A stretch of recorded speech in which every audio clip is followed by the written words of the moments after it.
नमस्कार, मैं हूं निकिता और आप देख रहे हैं सत्यहिंदी.com।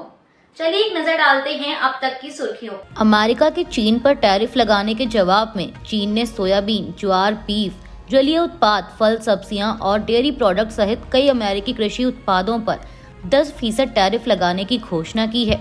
समाचार एजेंसी रॉयटर्स की रिपोर्ट के अनुसार चीनी वित्त मंत्रालय ने एक बयान जारी कर कहा कि देश 10 मार्च से कुछ अमेरिकी आयातों पर 10 से 15% का अतिरिक्त टैरिफ लगाएगा।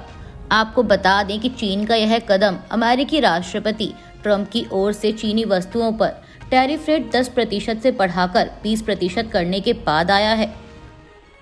महाराष्ट्र के कैबिनेट मंत्री और एनसीपी अजीत पवार गुट के नेता धनंजय मुंडे ने अपने पद से इस्तीफा दे दिया है। धनंजय मुंडे का इस्तीफा लेकर उनके पीए प्रशांत जोशी मुख्यमंत्री देवेंद्र फडणवीस के आवास पहुंचे थे। सीएम फडणवीस ने बताया कि धनंजय मुंडे ने मुझे इस्तीफा दिया है और मैंने इस्तीफा स्वीकार कर उसे अगली कार्यवाही के लिए राज्यपाल के पास भेज दिया है। आपको बता दें कि धनंजय मुंडे के करीबी सहयोगी वाल्मीकि कराड़ को पीड़ के सरपंच संतोष देशमुख की हत्या के मामले में आरोपी बनाए जाने की पृष्ठभूमि में मुख्यमंत्री फडणवीस ने मुंडे को मंत्री पद से इस्तीफा देने के लिए कहा था। दरअसल विपक्ष लगातार इस मामले में सरकार से धनंजय मुंडे का इस्तीफा लेने की मांग उठा रहा था। पंजाब के किसान संगठनों ने 5 मार्च को चंडीगढ़ कूच करने का ऐलान किया था और उससे ठीक एक दिन पहले ही कई किसान नेताओं को हिरासत में लेने की खबरें हैं। बीबीसी पंजाबी के अनुसार भारतीय किसान यूनियन उग्रहा के नेता जोगिंदर सिंह उग्रहा के घर पर भी छापा मारा गया, लेकिन वो नहीं मिले। इसके अलावा पुलिस ने अखिल भारतीय किसान सभा बीकेयू डकौंदा और कीर्ति किसान यूनियन के कई नेताओं को हिरासत में लिया है।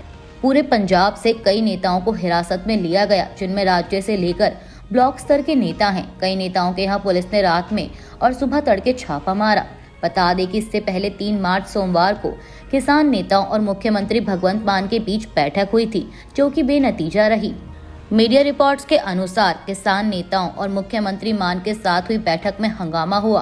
किसान संगठनों ने आरोप लगाया कि सीएम बिना उनकी पूरी मांगे सुने ही बैठक छोड़कर चले गए। हालांकि मुख्यमंत्री कार्यालय ने एक बयान जारी कर कहा कि वो किसान के समर्थक हैं, लेकिन उनकी अधिकांश मांगे केंद्र सरकार ही पूरी कर सकती है। वहीं बैठक के बाद जोगिंदर सिंह उग्रहा ने कहा कि 5 मार्च को किसान चंडीगढ़ कूच करेंगे। महाराष्ट्र के उप मुख्यमंत्री एकनाथ शिंदे ने सोमवार को मांग की कि समाजवादी पार्टी के विधायक अबू आजमी पर मुगल बादशाह औरंगजेब की प्रशंसा करने के लिए देशद्रोह का मामला दर्ज किया जाए, जिसने मराठा राजा छत्रपति संभाजी महाराज को क्रूरतापूर्वक प्रताड़ित किया था। वहीं शिंदे के बयान के कुछ घंटों बाद लोकसभा सांसद नरेश महास्के की शिकायत पर धार्मिक भावना को ठेस पहुंचाने के प्रयास के लिए उप मुख्यमंत्री के राजनीतिक क्षेत्र ठाणे में आजमी के खिलाफ एफआईआर दर्ज की गई। दरअसल आपको बता दें कि समाजवादी पार्टी के महाराष्ट्र अध्यक्ष अबू आजमी ने कहा था कि मैं 17वीं सदी के मुगल बादशाह औरंगजेब को क्रूर और अत्याचारी नहीं मानता। इन दिनों फिल्मों के माध्यम से मुगल बादशाह की विकृत छवि बनाई जा रही है। मुगल बादशाह औरंगजेब को लेकर महाराष्ट्र में समाजवादी पार्टी के विधायक अबू आजमी की टिप्पणी के बाद नया राजनीतिक विवाद शुरू हो गया है। शिवसेना सांसद नरेश महास्के के अबू आजमी के खिलाफ पुलिस स्टेशन में मुकदमा दर्ज कराए जाने के बाद सपा विधायक ने कहा कि राजा लोग सत्ता और संपत्ति के लिए संघर्ष करते थे, उनका धर्म से कोई काम नहीं था जिसने 52 साल तक हुकूमत की हो, और अगर वह धर्म परिवर्तन कराना चाहते तो भारत में कितने हिंदू मुसलमान बन जाते। उन्होंने कहा कि 1857 के गदर में मंगल पांडे ने बलिया से लड़ाई शुरू की, तब उनका सबसे पहले साथ देने वाले मुसलमान थे बहादुर शाह जफर। अबू आजमी ने कहा कि वह अपने बयान पर डटे हुए हैं। उन्होंने कहा कि अगर औरंगजेब ने मंदिरों को नष्ट किया है तो मस्जिदों को भी नष्ट किया। अगर वह हिंदुओं के खिलाफ होते तो 34% हिंदू और हिंदू सलाहकार उनके साथ नहीं होते। इसमें हिंदू मुस्लिम का एंगल देने की जरूरत नहीं है। इसके अलावा अपने खिलाफ मुकदमा दर्ज कराने की मांग को लेकर उन्होंने कहा कि हिंदू भाइयों के खिलाफ मैंने एक शब्द भी नहीं कहा है। भाजपा के राष्ट्रीय महासचिव तरुण चुग ने सपा नेता अबू आजमी के औरंगजेब वाले बयान पर कहा कि हिंदुओं पर अमानवीय अत्याचार करने वाले मुगल शासक औरंगजेब एक क्रूर हिंसक शासक थे। वोट बैंक की राजनीति के कारण इंडी गठबंधन के नेता उनका गुणगान कर रहे हैं। एक तरफ राहुल गांधी तथाकथित मोहब्बत की दुकान चला रहे हैं और वहीं आपकी पार्टी के नेता कभी औरंगजेब की कब्र पर चादर चढ़ाते हैं तो कभी भारत के खिलाड़ियों का अपमान करते हैं। यह दुर्भाग्यपूर्ण है। वहीं अबू आसमी के बयान पर सपा नेता अमीर जामी ने कहा कि अबू आसमी ने बहुत अच्छी बात कही है। जब सैकड़ों साल बाद आज का इतिहास लिखा जाएगा तो गुजरात के दंगों, मणिपुर के दंगों के लिए किसे दोषी ठहराया जाएगा। इतिहास ऐसे ही लिखा जाता है। औरंगजेब के बारे में सबसे बड़ी बात यह है कि उसने 200 से अधिक हिंदू मंदिरों के लिए जमीन दी। बीजेपी हमेशा किसी को खलनायक बना देती है और मुसलमानों की देशभक्ति पर सवाल उठाती है। तमिलनाडु पर हिंदी थोपे जाने को लेकर मुख्यमंत्री एम.के. स्टालिन ने भाजपा नीति केंद्र पर निशाना साधते हुए आश्चर्य जताया कि केंद्र सरकार ने उत्तर भारत के राज्यों के लोगों को तमिल या अन्य दक्षिणी भाषाएं पढ़ाने के लिए संस्थान क्यों नहीं बनाए। पीटीआई के मुताबिक हिंदी थोपे जाने के सर्वकालिक विरोध विषय पर अपनी श्रृंखला के तहत पार्टी कार्यकर्ताओं को लिखे पत्र में स्टालिन ने कहा कि गूगल ट्रांसलेट, चैट जीपीटी और आर्टिफिशियल इंटेलिजेंस लोगों को भाषा संबंधी समस्याओं से उबरने में मदद करते हैं और छात्रों के लिए केवल आवश्यक तकनीक सीखना फायदेमंद होगा तथा किसी भाषा को थोपना उन पर केवल बोझ होगा।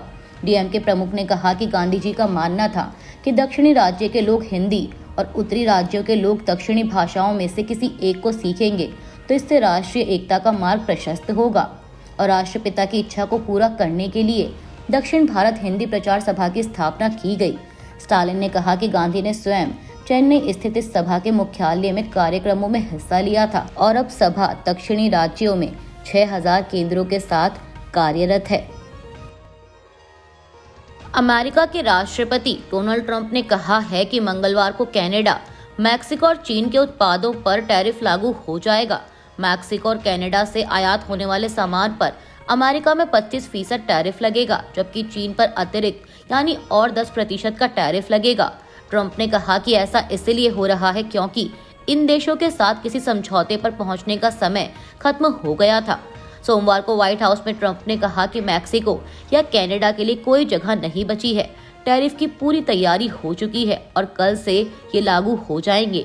आपको बता दें कि पहले ट्रंप ने चीन पर 10% टैरिफ की घोषणा की थी, लेकिन कल सोमवार को ट्रंप ने कहा कि वह सभी चीनी आयातों पर टैरिफ को 10% से बढ़ाकर 20% कर देंगे ताकि अमेरिका को फेंटानिल के शिपमेंट को रोकने में विफल रहने के लिए बीजिंग को दंडित किया जा सके। वहीं रॉयटर्स के मुताबिक चीन ने अमेरिका के इस कदम का विरोध करते हुए बढ़ाए गए टैरिफ को तुरंत वापस लिए जाने की मांग की है। चीन के वाणिज्य मंत्रालय ने मंगलवार को कहा कि अमेरिका घातक ड्रग फेंटानिल से जुड़ी अपनी घरेलू समस्या को टैरिफ लगाने के लिए बहाने के रूप में इस्तेमाल कर रहा है। मैक्सिको, कनाडा और चीन पर मंगलवार से टैरिफ लागू किए जाने की ट्रंप की घोषणा के बाद अमेरिकी शेयर बाजारों में बड़ी गिरावट दर्ज की गई है।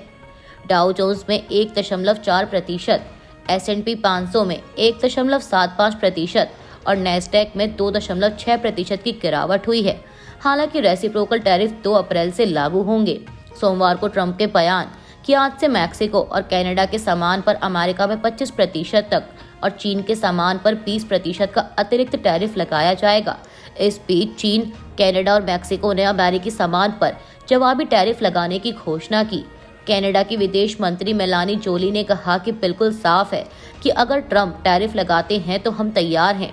उन्होंने कहा कि कनाडा में आने वाले 155 अरब डॉलर के उत्पादों पर जवाबी टैरिफ लगाया जाएगा और इसकी तत्काल शुरुआत 30 अरब डॉलर के सामान से होगी। आपको बता दें कि तीनों देश अमेरिका के 3 सबसे बड़े ट्रेड पार्टनर हैं और टैरिफ के मुद्दे से ट्रेड वॉर भड़कने का अंदेशा और बढ़ गया है।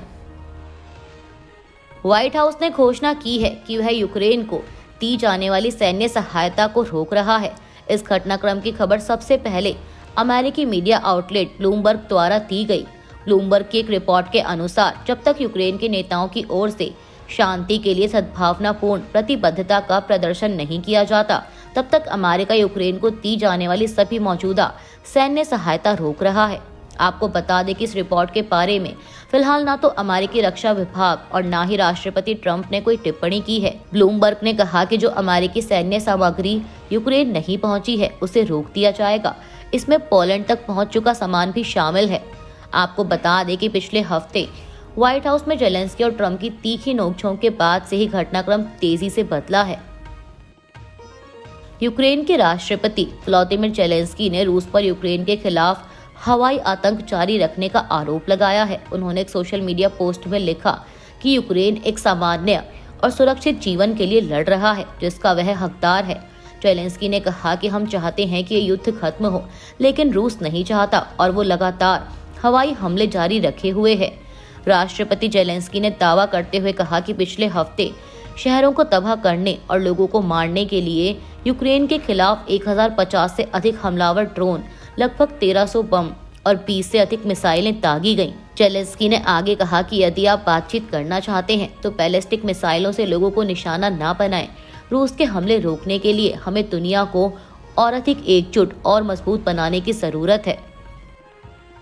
आरजेडी नेता तेजस्वी यादव ने सोमवार को आरोप लगाया कि बिहार में नीतीश कुमार सरकार द्वारा पेश किया गया बजट बढ़ा चढ़ाकर लिखा गया है और झूठ में डूबी स्याही से तैयार। उप मुख्यमंत्री सम्राट चौधरी द्वारा राज्य में चुनाव से पहले अंतिम बजट पेश किए जाने के तुरंत बाद विधानसभा परिसर के बाहर पत्रकारों से बात करते हुए तेजस्वी ने यह भी दावा किया कि एनडीए सत्ता से बाहर हो जाएगी। उन्होंने कहा कि यह अजीब है कि राजस्व सृजन न होने के बावजूद बजट का आकार बढ़ता जा रहा है। 3.71 लाख करोड़ रुपए का आंकड़ा अत्यधिक बढ़ा चढ़ाकर बताया गया है। ऐसा लगता है कि बजट के कागजात झूठ में डूबी स्याही से लिखे गए हैं। वे इसे 5 लाख करोड़ रुपए भी बना सकते थे। अभी के लिए बस इतना ही। बाकी की खबरों के लिए बने रहिए सत्यहिंदी.com के साथ।